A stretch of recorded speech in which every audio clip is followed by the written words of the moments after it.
todos.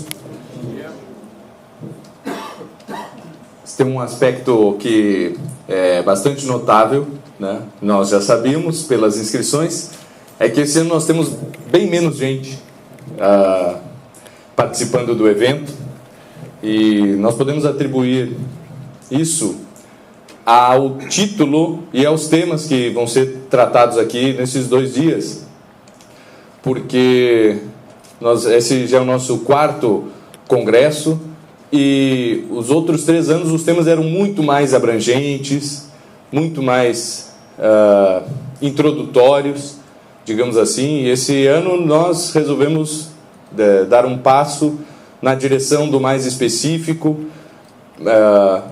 do que realmente, uma proposta mais prática, inclusive, algo que nós possamos sair daqui sabendo exatamente o que fazer nos próximos dias, meses e anos, em termos de educação, de autoeducação, cuidando da nossa própria educação, cuidando da educação dos nossos filhos, dos nossos alunos. E isso faz realmente com que todos vocês que estão aqui hoje, não é, tenham um interesse especial, mais específico, não é? Não tenho visto ultimamente nenhum evento tratando desse que foi o maior plano de estudos já existente na história da educação. Nós estamos falando de uma diretriz, de uma metodologia, de uma forma de encarar a educação espalhada em todos os continentes, educando pessoas das mais diversas origens, tratando de educar índios, japoneses, indianos, europeus, índios do sul, da América do Sul, do litoral do Atlântico, do litoral do Pacífico, da América do Norte, no Canadá. Enfim, nós estamos falando de uma metodologia que surge, ou melhor, de um plano de estudos, porque não é bem um método, e nós vamos ver por quê, que surge para dar uma resposta mais imediata a um problema muito sério. E mais ou menos é isso que nós temos hoje também no Brasil, né? Nós precisamos de respostas, algumas bastante imediatas, para um problema muito sério, que é a educação, aqui no Brasil, principalmente, mas no mundo inteiro, na verdade. E o que nós vamos ver aqui nesses 2 dias são analisarmos um projeto que, sobre os mais diversos aspectos, foi muito bem sucedido, talvez sobre diversos aspectos o que por mais tempo existiu, e nós precisamos olhar para isso para termos um bom exemplo ao pensarmos no que fazer, o que temos que fazer. É claro que todos nós aqui, com certeza, já estão fazendo alguma coisa. O nosso interesse pela educação, com certeza, surge de uma necessidade, e no momento que nós detectamos essa necessidade, nós vemos que algo precisa ser feito. E algo que é bastante importante ressaltar é que são poucos os métodos errados que nós temos para aprender alguma coisa, certo? Não posso aprender com esse método a cantar, porque eu vou viciar num hábito mau e depois não vou conseguir corrigir. Normalmente a gente consegue corrigir, não é? Eu aprendi a cantar assim, por exemplo, para dar um exemplo, né? Pode ser com qualquer coisa. E depois eu não consegui sair mais dessa minha técnica, dessa minha perspectiva, né? É raro que isso realmente aconteça, porque com um pouco de esforço a gente consegue reverter, sim, e tomar outra decisão naquilo que nós estamos fazendo, não é? Então, com certeza, todos nós aqui temos uns mais, uns por mais tempo, outros por menos tempo, mas nós temos um passado já de dedicação à vida de estudos. As leituras que eu faço, os cursos nos quais eu me matriculo, tudo isso já constitui um passado, e o que nós queremos hoje e amanhã é olharmos para um plano de estudos, um currículo, não só uma grade de matérias, não é? Mas um currículo que especifica certas matérias, que ensina, que dá o olhar certo que nós devemos ter, ou que os professores de então tinham que ter sobre essas matérias, que dá as diretrizes para as relações entre os alunos e tudo isso, não é? Então, é preciso seguir a Ratio Studiorum na ponta da faca? Obviamente não.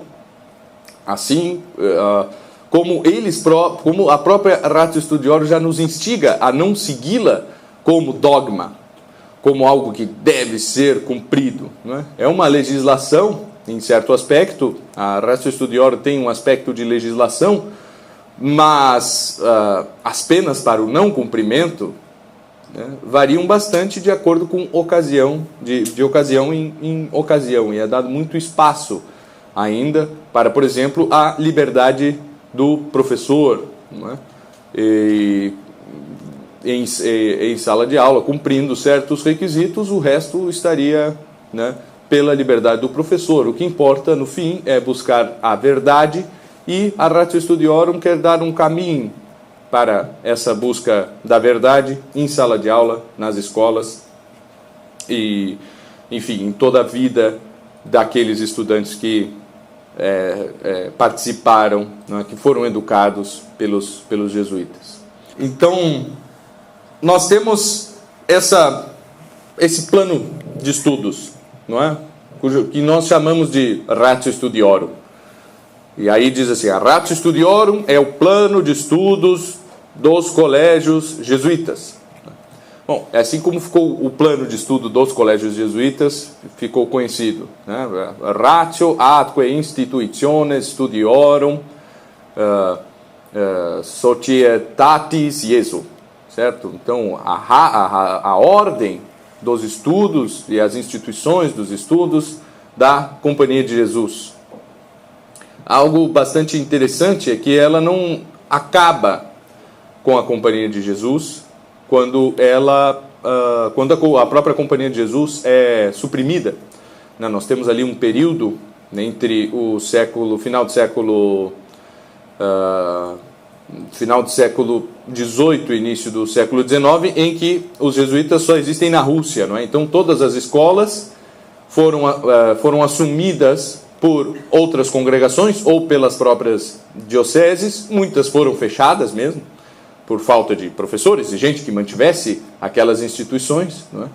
Mas a Ratio Studiorum, assim como outros importantes livros que nós podemos chamar de inacianos, né? Por mais que a Ratio Studiorum não tenha sido escrita por Santo Inácio, inclusive ela foi elaborada Santo Inácio já havia subido aos céus, não é? Na alma dele, mas foi uma missão que ele ainda havia dado em vida para os seus companheiros, né? Então, a Ratio Studiorum, quando nós pegamos assim o plano de estudos do seminário de Olinda, de Salvador, do Rio de Janeiro, certo? Aquilo ali a gente nota não está nada explícito, até porque se um bispo dissesse que baseou o plano de estudos dos seus seminários na Ratio Studiorum, ele poderia ser condenado por jesuitismo, que passa a ser até um crime, né? Nós temos o Basílio da Gama, nosso poeta, e uma das coisas que ele foi condenado foi por jesuitismo, sendo que ele já até por conta própria havia abandonado a Companhia de Jesus. Só que está ali os planos de estudos, os currículos que nós encontramos depois da supressão dos jesuítas nesse período, e mesmo depois quando eles voltam, é esse da Ratio Studiorum. Claro, onde está escrito Companhia de Jesus, eu ponho diocese. ou o nome da minha ordem, né? A congregação, ou qualquer coisa assim. Primeiro tem que substituir isso aí. Depois eu vou enxugando um pouco, né? Porque ali tem muita coisa para ser estudada. E, digamos assim, eu não preciso me dedicar tanto, assim, a tantas horas a estudar latim, retórica, literatura, não é? A questão é que nas escolas jesuítas nós tínhamos duas classes principais de alunos, que eram os membros, propriamente ditos, da Companhia de Jesus, que estavam fazendo a sua formação para tornarem-se sacerdotes. Nós tínhamos os alunos externos. Isso é algo bastante diferente, né? Eles assistiam às mesmas aulas, só que eles estavam mais ou menos dispostos como vocês, assim. Certo? Aqui nós temos os alunos da companhia e aqui os externos. Inclusive o diálogo é uma questão, não é da parte educacional, mas sim da própria regra inaciana, né? Quem é escolástico pode conversar com escolástico, aluno externo com aluno externo, irmão com irmão, sacerdote com sacerdote. Não. Diálogos na hora do recreio, digamos assim, não é? Então, só que essa presença dos alunos externos, né, quando a Companhia de Jesus é suprimida, nós temos uma deficiência, onde mais antes era possível a pessoa estudar com os jesuítas, receber aquela formação e não tornar-se sacerdote, por exemplo, né? A Ratio Studiorum, depois disso, passa a existir somente dentro dos seminários. Até que, no século XIX, a Companhia de Jesus volta, né, a receber a permissão para existir, para continuar seus apostolados, e aí são fundadas novas escolas e tudo isso, né, se volta a Ratio Studiorum para dirigir esses estudos. Muito bem, o que nós temos antes da Ratio Studiorum, né? E, ao mesmo tempo, existe também uma rixa, né? E é bom que nós possamos expor já isso.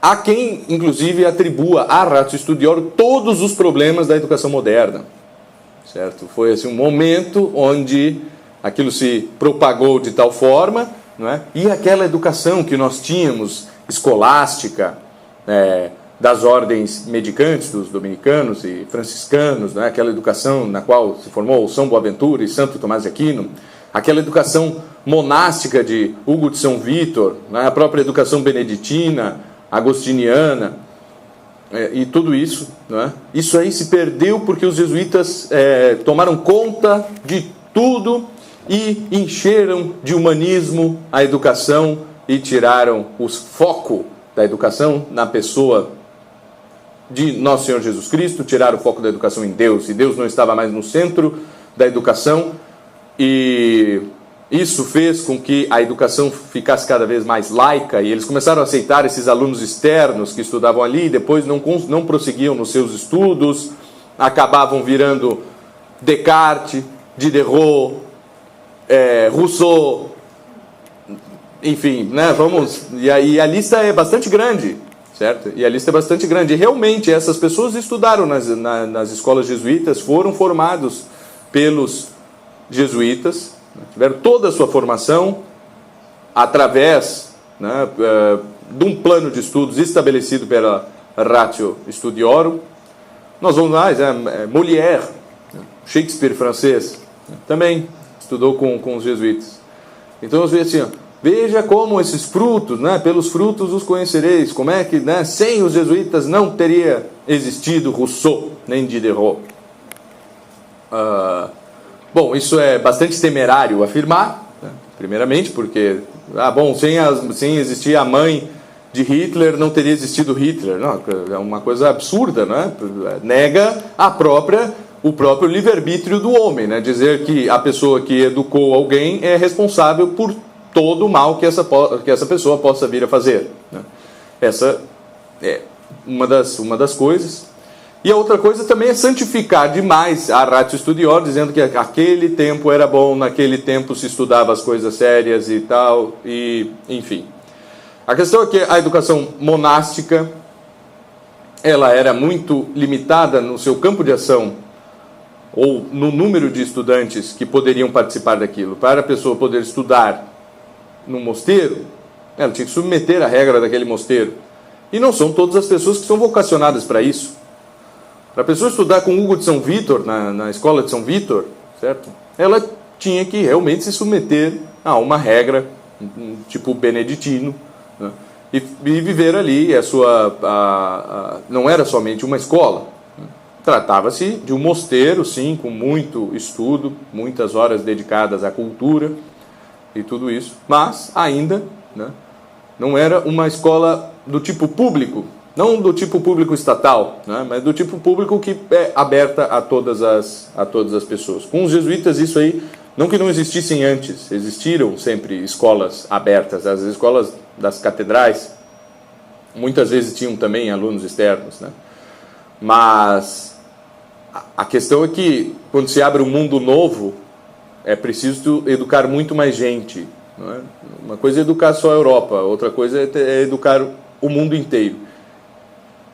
E essa ideia de educar o mundo inteiro, na Renascença, quem assumiu foram os jesuítas. Olha, adiante, não, então ide por todo mundo e pregai o evangelho. Tá, muito bem, primeiro eu preciso ter um instrumento dessa pregação. Não é só a língua o instrumento da pregação, mas é o principal. Como nós vamos fazer para que as pessoas entendam o que nós estamos dizendo? Nós precisamos aprender a língua dessas pessoas. Nós precisamos também ensinar a língua na qual estão escritos os evangelhos, as Sagradas Escrituras. Nós precisamos ensinar a interpretar, a ler corretamente, né? Que nós chamamos de arte retórica. O pessoal acha que retórica é só falar, não é? É só falar bonito.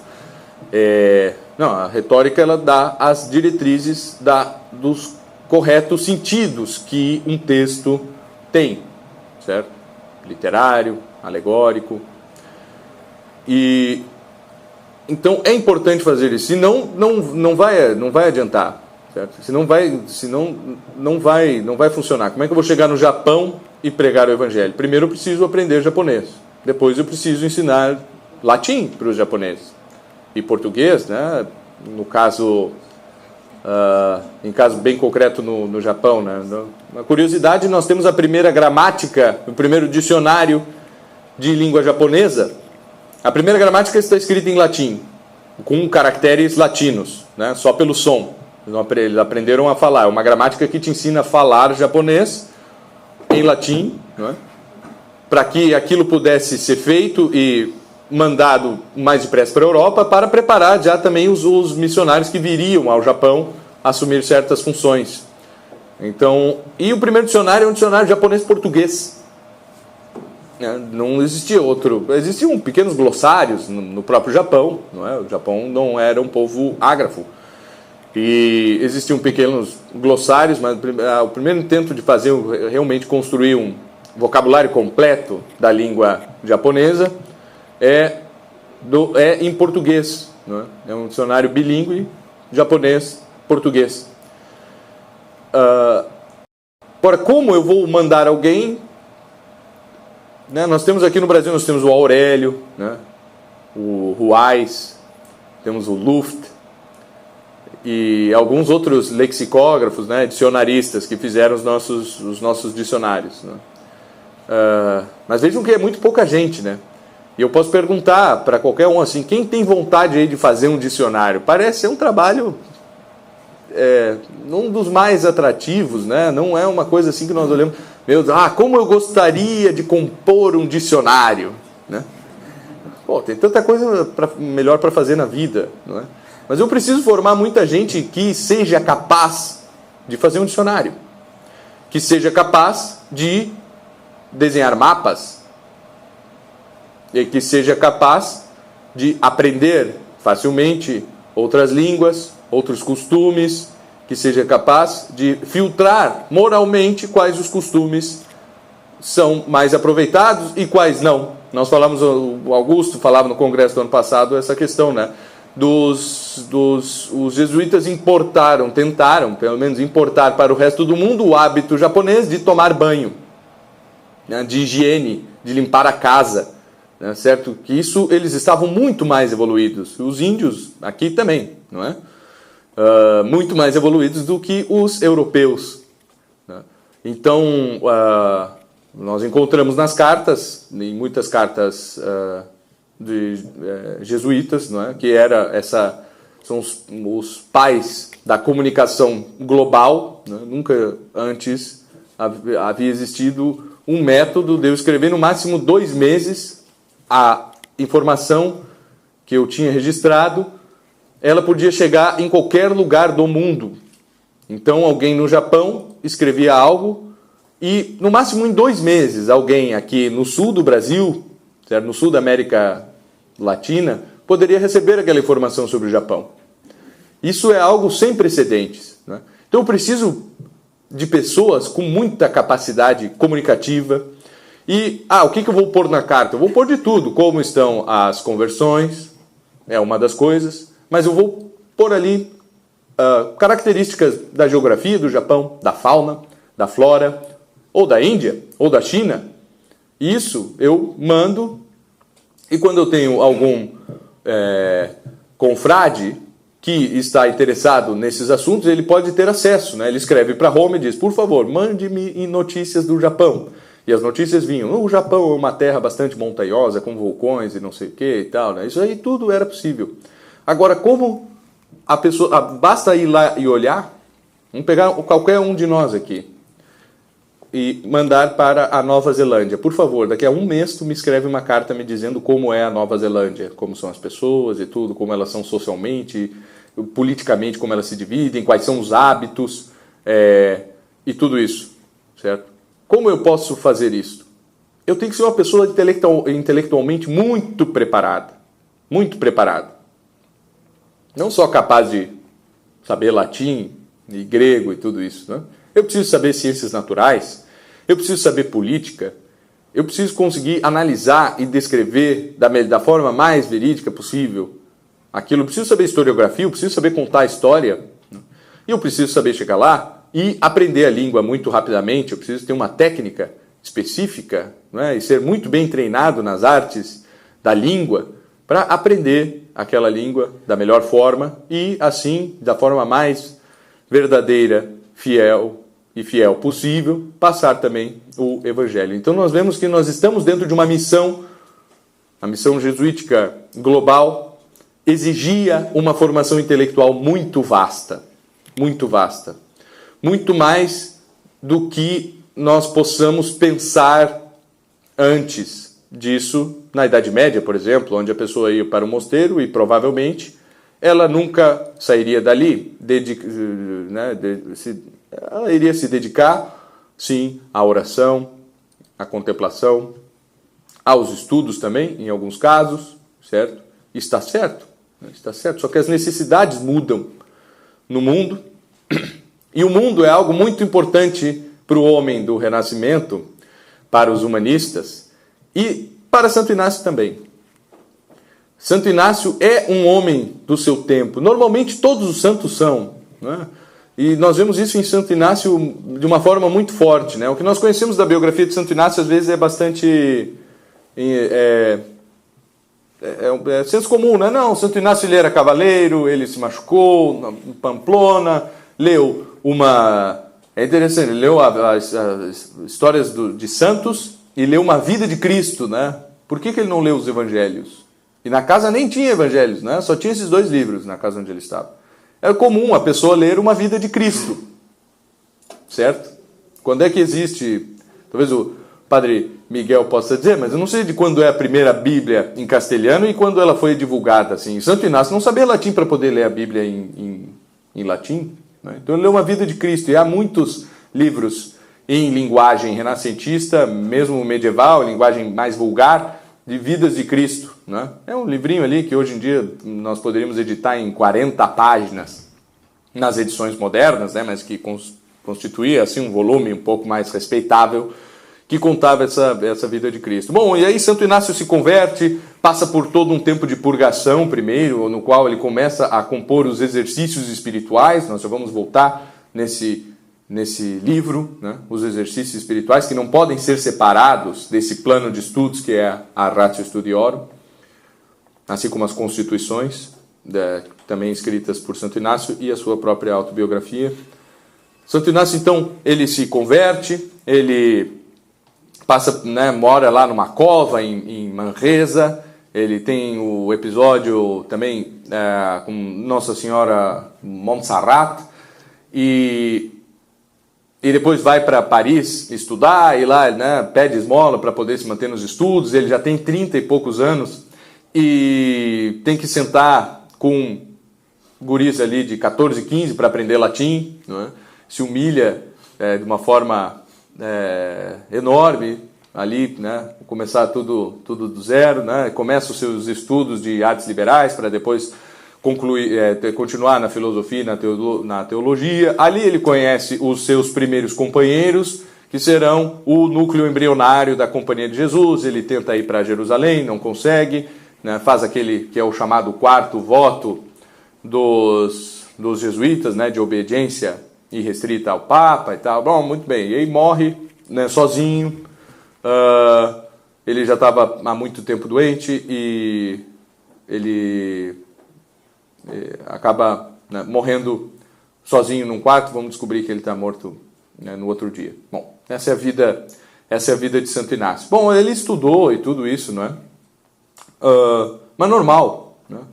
Todo mundo, tem muita gente que estudou e nem por isso a vida dessa pessoa inspira, e nem por isso são fundadores de uma Companhia de Jesus, né? Nem por isso a vida dessa pessoa inspira todo um método pedagógico.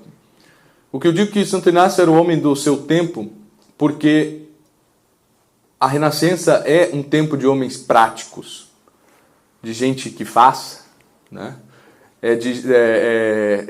Santo Inácio era um grande contemplativo. E a sua principal obra, o seu principal legado é um livro de contemplação. É um livro que pode ser muito bem usado por um eremita, dentro da sua cela, em oração perpétua, certo? É só oração. Eu disse, mas como pode ser que desse contemplativo, desse místico, tenha saído uma ordem de gente tão prática, né? E é famosa aquela piadinha, ontem mesmo nós contávamos, aquela piadinha dos jesuítas, né? Estão diversas ordens religiosas reunidas num congresso, certo? E falta luz. Aí os franciscanos pegam um violão, começam a cantar, dando graças a Deus, porque faltou luz, afinal a noite é nossa irmã, né? A irmã noite. E os dominicanos, né, logo começam a fazer uma pregação e uma disputa, um debate sobre os fundamentos metafísicos da luz e da escuridão. Os beneditinos simplesmente pegam o missal e começam a cantar uns cantos gregorianos ali no canto, né? E os jesuítas descem no porão, trocam um fusível e ligam a luz de novo. E isso, né, para mim é a melhor cena eclesiológica que possa ver essa piada, não é? Mas porque essa é a realidade, né? Nós temos no jesuíta essa questão muito prática. Nós temos grandes educadores antes dos jesuítas, claro, né? Nosso instituto não se chama Cipriano Soares ou Padre Fonseca ou qualquer coisa assim, se chama Hugo de São Vítor, não é? 400 anos antes da Ratio Studiorum. E só que, assim, Hugo de São Vítor ele nos dá diversas diretrizes, né, diversos princípios da vida de estudos que são fundamentais para todos nós. Só que Hugo de São Vítor não está muito bem. Eu vejo aqui que, né, no Hugo de São Vítor tem que estudar artes liberais. E aí como? Ele diz assim, a gramática é isso, isso, isso, isso. Tá muito bem, como eu faço para estudar isso? Ele não diz nada, né? Não diz nada. Nós podemos pegar antes disso, né? Cassiodoro, né? Criador de uma escola chamada Vivarium, e que ele tem um livro sobre as instituições de estudos e também um pouco de regra um pouco da disciplina que devia ser seguida naquela escola.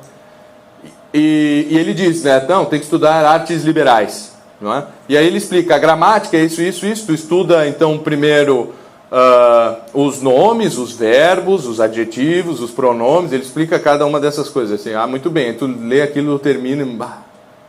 muito bem, já sei o que tenho que estudar. Tu lê o Hudson Vitor, sabe o que tem que estudar. Tu lê o Santo Agostinho, tem uma gramática, ele vai te ensinar toda a gramática. Só que ele só ensina a gramática para quem já sabe latim. Porque a gramática está em latim, certo?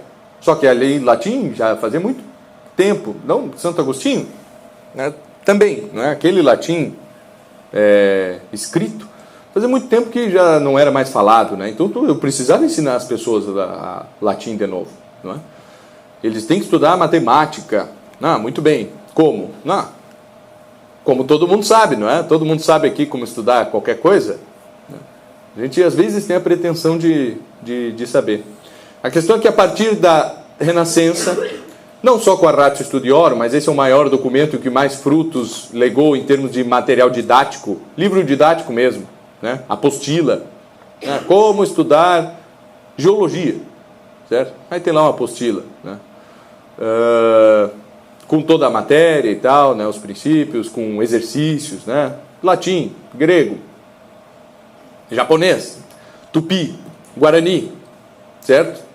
Nós temos tudo isso aí, né? Ensinado, digamos assim, de forma escrita. A partir daí que nós temos já a imprensa, não é? Eu não vou gastar papel fazendo um livro didático de latim, não é? É melhor eu pegar e conversar aqui com os alunos, eu vou falando, eles vão aprendendo, não é? Porque gastar papel com uma coisa idiota dessa, a gente usa a própria tabuinha aqui, encerada, não é? Para eles escrever, mas não vamos gastar papel. Então não tem registro dessa primeira educação, né, dessas coisas mais básicas. Nós temos conclusões. Então nós temos a gramática, são conclusões dos estudos. Né? Nós temos livros de matemática, são conclusões matemáticas. Todas as demonstrações nós não temos. Né? Nós não temos como, nós não sabemos exatamente como um romano, temos indícios, não é? Mas como um romano fazia uma conta de adição, assim, né? 458, pensem isso aí em números romanos, mais 387. Soma, certo? E aí? Mas existia um método, a gente não sabe exatamente como era, mas deveria haver um método. Né? E é claro que, mesmo havendo um método, quando surgem os algarismos indo-arábicos, eles abandonam aquilo totalmente, né, para fazer matemática, porque... aquilo ali serve só no máximo para numerar, né? Mas para fazer matemática é bastante complicado. Então nós temos como fruto da Ratio Studiorum, não é só um livro, não é um livrinho que diz ali como estudar e como fazer, é uma leitura obrigatória. Eu até acho que não precisa, nem todo mundo precisa ler, eu nem recomendo assim, não, tem que ler a Ratio Studiorum, né? Assim como tem que ler o Didascalicon, tem que ler Alcuino, Hudson Vitor e Cassiodoro e todo mundo assim, né? Esses outros grandes pedagogos que vieram antes, né?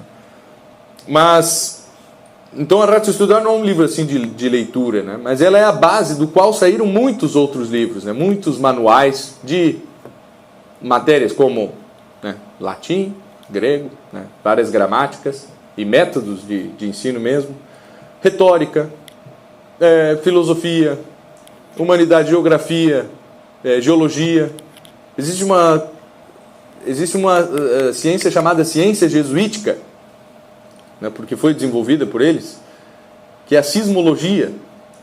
É a primeira vez que alguém, né, viu que era possível prever terremotos, que com cálculos e com análises de diversos aspectos da matéria, era possível prever um terremoto onde havia terremotos, né? Então, isso tudo, né, é fruto de uma metodologia muito séria, né, de ensino, que realmente prepara as pessoas para os mais diversos ambientes, para os mais diversos grupos humanos, para as mais diversas culturas, né? Essa é a intenção. Imagina, hoje a gente tem dificuldade de conviver com as pessoas do nosso condomínio, né? com a nossa própria família. A gente, não, lá em casa não tem como e tal, o pessoal, meus tios, não sei o que e tal, assim, né? E tu tá formando homens que não é assim. Hoje em dia, se a gente consegue, né, crescer na virtude da caridade e conseguir conviver cada vez melhor com o maior número de pessoas e ter caridade para com elas e tal, nós já estamos felizes, né? Mas a questão é o seguinte, olha, não, tu vai receber uma formação para te meter no meio de um povo. Talvez esse povo, inclusive, queira te matar e comer tua carne, certo? Então, tudo bem, eu sou chamado por Deus a ir evangelizar esses povos, certo? Então, o que eu tenho que fazer? Tu tem que estudar geometria, tu tem que estudar retórica, certo? Tem que estudar isso e aquilo outro. Né? Parece não haver muito sentido. Né? Parece não haver muito sentido. Mas a questão é que esse amor é um amor pelo mundo, não no sentido tão antigo ou medieval que diz assim, não, o mundo é um dos inimigos do homem. Claro, realmente é, os jesuítas não começaram a afirmar que não era.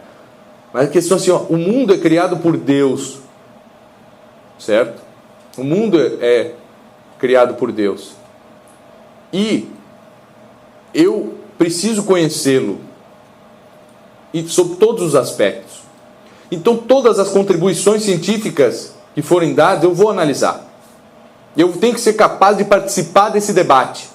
Se Newton, na Inglaterra, lança um tratado de física, eu tenho que ser capaz de ler o tratado e ver se está certo ou não.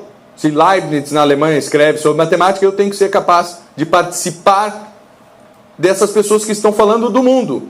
Porque se eles, que nem católicos são, estão amando assim o mundo criado por Deus, imagina eu que sou filho de Deus. Eu tenho que amar o mundo mais do que esses caras parecem que amam, não é? Mais do que os ateus, mais do que os materialistas, certo? Porque quem criou o mundo foi o meu pai, não foi o pai deles. Então, essa questão de conhecer as coisas do mundo, através dos estudos, através da vida intelectual, é muito presente na Ratio Studiorum. E nós temos que ver assim, quando eu tomo a Ratio Studiorum, né, quem for ler vai pegar assim, não, isso aqui, provavelmente isso aqui parece até uma educação que nem é muito cristã, né, porque ele fala até de Deus aqui e ali, diz que o professor, uma das coisas, né, o professor tem que rezar por todos os seus alunos nominalmente, sempre. Né? Então eu estou dando aula, eu tenho uma turma ali de 20 alunos, eu vou rezar por cada um individualmente. Eu tenho que me mortificar por esses alunos, fazer penitência para que eles cresçam em virtude, em santidade e também nos estudos, certo? Então isso aí são coisas... Imagina hoje em dia chegar numa escola e o diretor vier dizer isso aí, nós somos uma escola católica, então aqui é o seguinte, tu vais rezar por todos os teus alunos, pega a tua lista de chamada, não é? E aí a cada Ave Maria do terço tu põe como intenção desses teus alunos, assim, não é? Mesmo os católicos, eles iriam ficar muito ofendidos com isso, né? Não, mas como assim? Que exigência é essa? Né? Como assim pode isso estar nas regras das escolas? Né? Então, só que nós não podemos olhar para a Ratio Studiorum, que fica falando ali um tempão, não é? Sobre como devem ser as aulas de hebraico, de grego, né? De filosofia, né? Quais são os autores que precisam ser lidos, né? Abri aqui a esmo, aqui tem Cícero, né? Então, o texto de Cícero não deve exceder 7 linhas por vez, né? E tal. Então ele explica tudo exatamente como deve ser uma aula onde vai ser lido um texto de Cícero, né? Então, só que ele não pode ser visto só por esse aspecto, não é? Ele não pode ser visto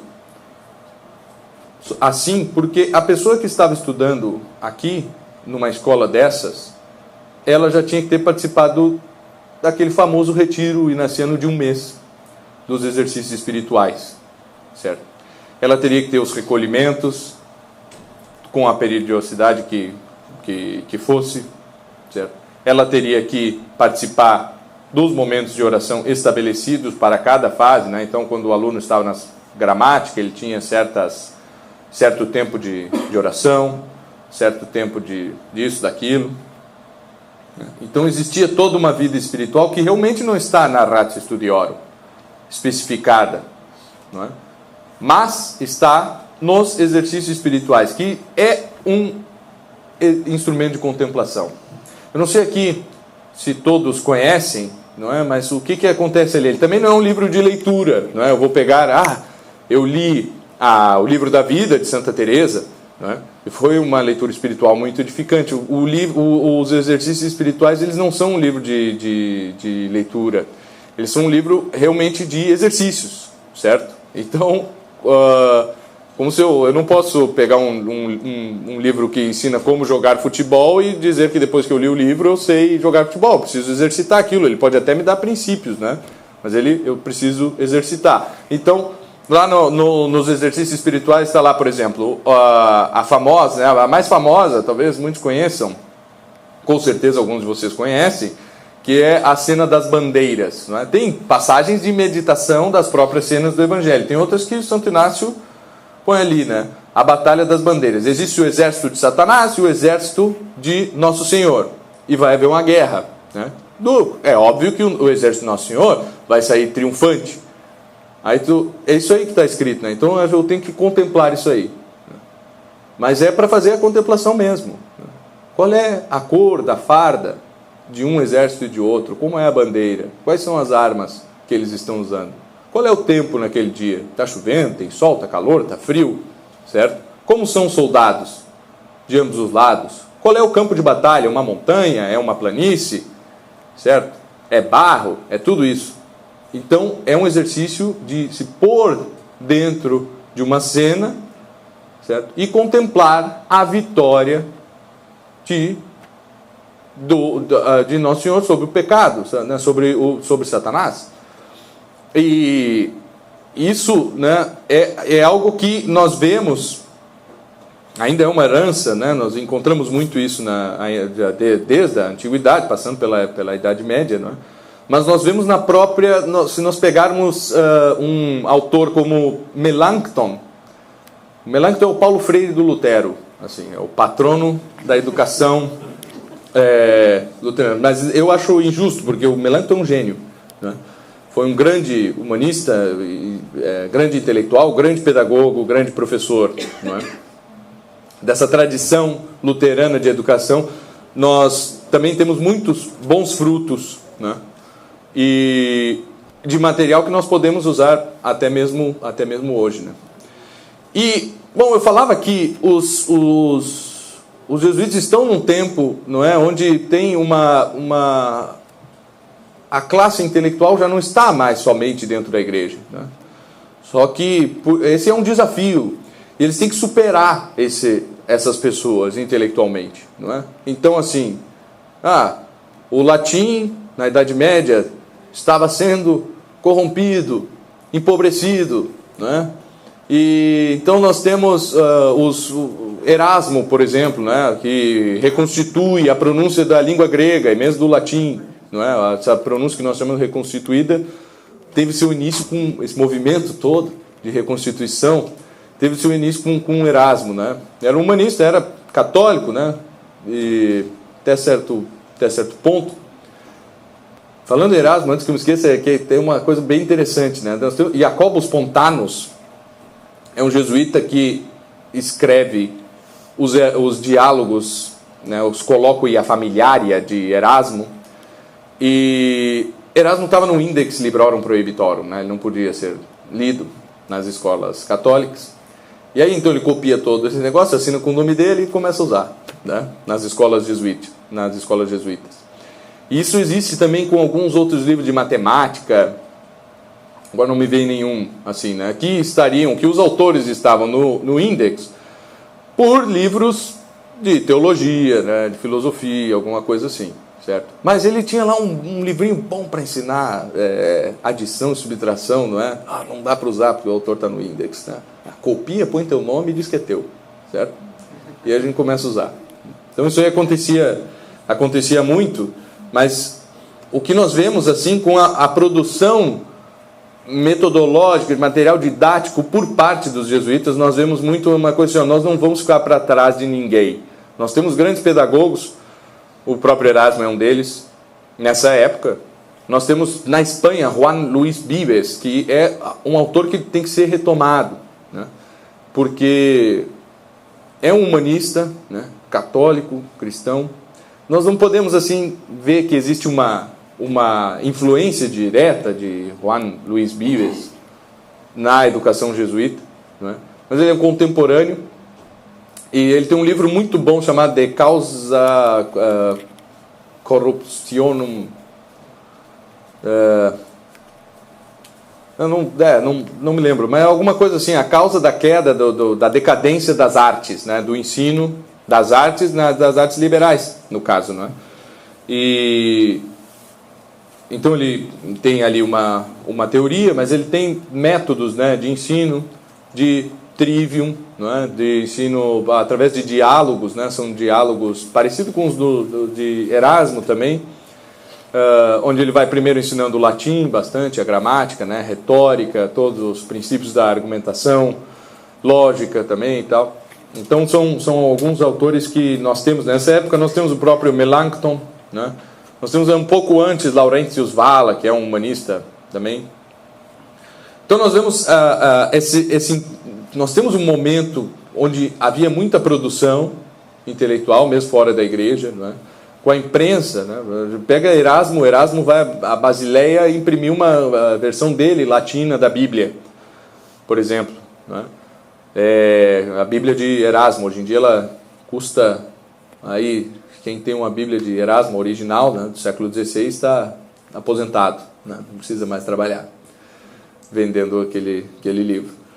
Então, e nós vemos esse intuito assim, né? Eles estudam, os humanistas, eles estudam muito latim, eles têm uma língua muito pura, eles têm uma capacidade expressiva muito grande, então nós temos que fazer isso aí também. Não, mas dá para estudar, dá para ler a Bíblia, meu latim dá para ler a Bíblia, dá para ler a teologia aqui e tal, né? Não, tudo bem, tá certo, mas por que ficar só nisso, né? Vamos fazer o máximo, fazer o melhor possível. O melhor possível não é escrever que nem Cícero, vamos fazer isso. Não é conseguir aplicar todos os preceitos de Quintiliano na retórica e nos nossos discursos, vamos fazer, certo? Vamos fazer. Porque eu não vou aceitar que os outros, que nem filhos de Deus são só criaturas, certo? Amem mais as coisas que o meu Pai Deus criou do que eu mesmo. Então, essa é a perspectiva, né? Essa é a perspectiva que nós vemos na Ratio Studiorum, assim, né? Não, tem que funcionar no menor tempo possível, da forma mais eficaz possível, não é? E nós temos aqui conselhos, por exemplo, dizendo, todas essas coisas aqui que tu estás estudando, né? Retórica, gramática, humanidades, filosofia, hebraico, grego, latim, física, tudo isso, né? Pode ser que tu nunca uses na vida, mas sabe que esse é um exercício muito piedoso e que com isso tu estarás conhecendo mais as coisas de Deus e por analogia conhecerás mais a Deus. Então nós temos assim, o fim real é esse, é conhecer o mundo para melhor podermos conhecer ao próprio Deus. Bom, é infinito, né, o que a gente pode falar sobre a Ratio Studiorum, porque nós poderíamos fazer um evento só para tratar, né, assim, em uma semana de cada um dos grandes autores, né, como Manuel Álvares, que foi o grande gramático da Companhia de Jesus, que foi seguido no ensino de latim, né? Então, gramática do padre Manuel Álvares para ensinar latim aos chineses. Gramática do padre Manuel Álvares para ensinar latim aos guaranis. Gramática do padre Manuel Álvares para ensinar latim, enfim, aos mais diversos, né? Ele escreveu a dele, tem duas versões que ele mesmo cuidou, que é a versão puramente latina e a portuguesa, e ele depois foram feitas diversas outras versões, não é, para facilitar para as mais diversas línguas. Então nós Aí nós temos Cipriano Soares, né? Não o Soares que depois o professor Marcos Boeira com certeza vai falar. Nós temos Cipriano Soares e o seu método de retórica. Quando nós pegamos um livro sobre literatura, sobre crítica literária escolar, né? Um livro escolar, Brasil, século XVIII, início até mesmo Brasil, século XIX, início até mesmo século XX, um livro português, um livro brasileiro, um livro espanhol, né? Eles têm dois críticos, claro, eles sempre tratam ali de Horácio, Aristóteles, mas tem dois críticos mais modernos que eles adoram, assim, que a gente vê muito presente. Cipriano Soares, escreveu crítica literária, não, escreveu De Arte Retórica. Depois a gente passou a chamar isso aí uma parte da arte retórica de crítica literária, não é? E o outro é Hugh Blair, que é um escocês presbiteriano, se eu não me engano, não é? Mas então o Soares foi alguém que formou em literatura uma quantidade enorme de pessoas, né? Inclusive críticos literários, né? Inclusive gente, muitos literatos, né? Inclusive gente que não tinha nada a ver com igreja, com nada disso, certo? Mas, então, né, o professor William vai falar um pouco melhor de Cipriano Soares, mas nós temos outros, temos o padre de Colônia, que também foi outro retórico, né, que produziu, e não é assim. Então, botar lá no Google Books, não é? Ars Rhetorica, ou De Arte Retórica e tal, e Societate Jesu, né? Que daí vai dar algum autor que seja da Companhia de Jesus, vai ter horrores de coisas, né? De Arte Logica, ou Institutiones Dialétiche, do Padre Fonseca, também foi um grande manual que formou tanta gente, certo? E aí nós começamos a pegar as biografias de tanta gente, certo? Como a gente já falou só de exemplos aqui, a gente só falou de Descartes, Diderot, Rousseau, não é? Tem exemplos melhores, né? Bom, falamos também Molière, né? Grande dramaturgo. Mas nós temos, por exemplo, o próprio São João da Cruz. Teve sua formação começada pelos jesuítas, dentro da Ratio Studiorum. Ele não era nem jesuíta, certo? São Francisco de Sales, certo?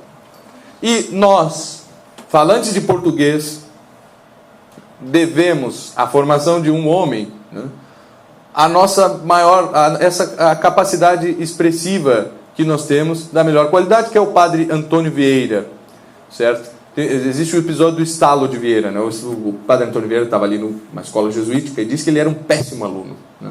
Mas que um dia ele vai entrar na capela e sai e vira o mais inteligente, né?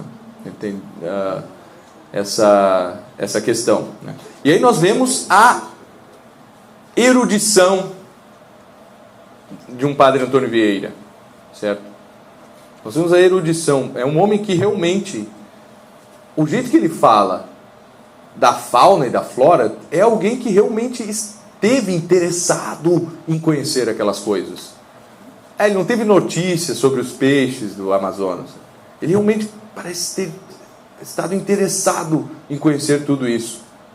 Mas que ele não fale, não diga assim, eu sempre gostei muito. Não gostei de nada, entendeu? Só que assim, eu quero conhecer as coisas do mundo para melhor chegar a Deus. Então tudo que ele fala de astronomia, né, tudo que ele fala de geografia, de náutica, certo? De arte militar, não é?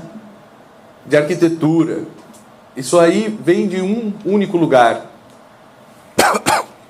O padre Antônio Vieira é português, mas veio para o Brasil com 6 anos e fez toda a sua educação aqui, não é? E aí nós pegamos um colégio em Paris, um em Roma, um em Coimbra, um em Madrid, e podemos pegar um no Maranhão, um na Bahia, um em São Paulo, no Rio de Janeiro. E aí nós vemos que estava, claro, existia, né? A gente vê muitas cartas de pessoal pedindo livro aqui no Brasil, era mais complicado e tal, existiu. Mas um homem como o padre Antônio Vieira, que chegou a ser um dos intelectuais mais respeitados de todo o seu tempo, né? Ele chegou a ser pregador da Casa Pontifícia, né? Pregador da Rainha Cristina em Roma, no tempo que esteve lá, né? Pregava em italiano, podia ser, né? Não tem problema nenhum. Qual é, que língua as pessoas falam? Ah, falam espanhol. Não, castelhano, posso pregar em castelhano, né? Não, ser para o clero. Não, eu prego em latim, né? E falando das mais diversas coisas, a gente vê em cada parágrafo do Padre Antônio Vieira, né, uma erudição impressionante, literária, histórica. Autores que a gente nem ouve mais falar, mas que a gente percebe que ele tinha lido. Então a questão, nós temos que dar atenção a esse plano de estudos. Se nós conhecêssemos só o Padre Antônio Vieira, por exemplo, vamos esquecer, todo mundo, né? Pô, da onde surgiu esse homem? Nós temos grandes pregadores cristãos, claro, né? Santos, que não é o caso do Padre Antônio Vieira. Mas nós vemos ali, por quê? Por que alguém se dedicou a estudar tanto? Ele só fez o que tinha que ser feito, o que a sua vocação exigia. E é o nosso imperador, não é? Ele é o imperador da língua portuguesa, segundo Fernando Pessoa, e eu acho que nós temos que tomá-lo como um dos nossos também maiores educadores, porque se o professor não é um orador e vice-versa, né, tem alguma coisa errada aí, porque os fins que almejam um orador e um professor, né, são basicamente sempre os mesmos, não é? No fundo, é salvar aquelas almas que estão lhe ouvindo. Muito obrigado.